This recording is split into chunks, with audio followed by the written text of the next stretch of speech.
تو میں وہ آگے واقعہ تو سنا دیتا ہوں. وہ طائف میں نا ہمارے استاذ تھے. وہ طائف جو مکہ مکرمہ کے قریبی شہر ہے نا سعودی عرب میں, وہاں کے قاضی ہیں, سعودی عرب کے جج ہیں, بوڑھے جج تھے. تو ہمارے استاذ نے ان سے پوچھا کہ حضرت آپ اتنے سالوں سے کیسز نمٹا رہے ہیں, تو کوئی بڑا ہی انوکھا واقعہ آپ کی زندگی میں آیا ہو تو بتائیے. اس کا ایکو اگر ختم کر دیں تو بہت اچھا ہوگا.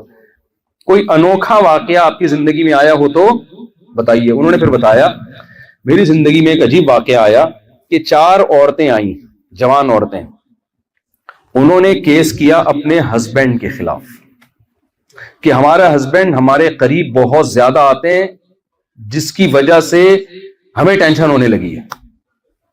یعنی میاں بیوی کا جو ریلیشن ہوتا ہے نا, وہ ہم سے اتنا زیادہ قائم کرتے ہیں کہ اب ہمارے بس میں, ہماری برداشت سے باہر ہے. پابندی لگائی جائے اس کو. 4 بیگمات ہیں اور میاں صاحب نے چاروں کو اتنی ٹینشن دی ہوئی ہے کہ وہ بیویاں عدالت پہنچ گئی, برقعے میں, پردے والی عورتیں تھیں, وہ عدالت میں پہنچ گئی کہ بھائی اس کو بولو کہ اب یعنی نہیں آئیے. تو وہ قاضی صاحب کہتے ہیں میں حیران ہوا, یار کون ٹارزن کی اولاد ہے جو جس نے 4 بیویوں کو اتنی ٹینشن دی ہوئی ہے. تو کون ہے بھائی یہ ٹارزن؟ خیر کہتے ہیں اب کیس چونکہ آیا تھا, رپورٹ آئی تھی تو میں نے بلوا لیا اس کو. کہہ رہے میرا خیال یہ تھا کوئی ہوگا, اسپیڈ بریکر بنے ہوئے ہوں گے بڑے بڑے. یہ تو میں اپنا تبصرہ کر رہا ہوں, نہیں جو باڈی بلڈروں کے ہوتے ہیں اوٹ پٹانگ قسم کے, ایسے ایسے کر کے جو آ رہے ہوتے ہیں مسلس, تو وہ کوئی اس ٹائپ کا کوئی ہوگا بڑا پاورفل آدمی. جب میں دیکھا تو وہ ایک بابا ہے, لاٹھی ہاتھ میں اور کمر اس کی جھکی ہوئی, وہ آ رہا ہے کورٹ میں. کہہ رہے میں نے کہا یار اس بزرگ کو دیکھو اور اس کے کام دیکھو.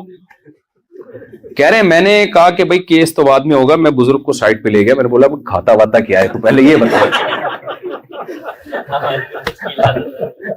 کھاتا کیا ہے, پہلے اس کی علوم سے فائدہ اٹھایا جائے, کیس تو ہوتا رہے گا.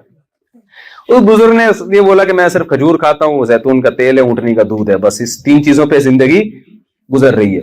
تو اگر وہ ٹیکنالوجی اور ڈاکٹروں کے مشورے سے چل رہا ہوتا ہے, ایکچولی ایک متوازن غذا کے لیے یہ بھی چاہیے تو یہ بھی چاہیے تو یہ بھی چاہیے, تو یہ حالات ہوتے. بھائی جدید خوراکیں کھا رہا تھا یا قدیم خوراکیں؟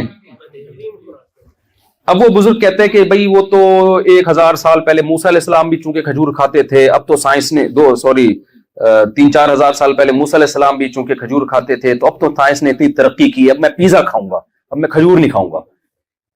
یا اب وہ جو زیتون کا تیل ہے وہ تو قرآن میں بھی اس کا تذکرہ ہے, موسیٰ علیہ السلام 3-4 ہزار سال پہلے موسیٰ کلیم اللہ نے بھی زیتون کا, اس میں بھی اس وقت زیتون کھایا جاتا تھا.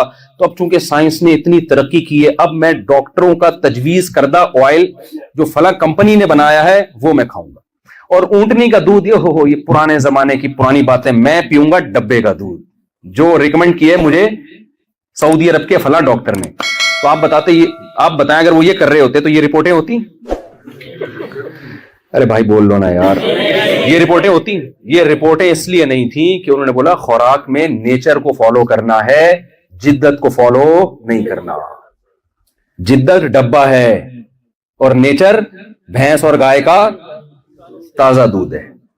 جدت ڈالڈا ہے, ڈالڈا کمپنی نہ کیس کر دے, ڈالڈا جو بھی کیس, جتنے بھی کوکنگ آئل آ رہے ہیں نا, نیچرل دیسی بول لینا بھائی کیا ہو گیا, دیسی گھی ہے. اگر آپ دیسی گھی کھا کے بیٹھے ہوتے تو مجھے بار بار یہ بولنے کی ضرورت نہ پڑتی کہ بولیں آپ, خود آپ میں اتنا کرنٹ ہوتا کہ آپ بڑھ چڑھ کے بول رہے ہوتے.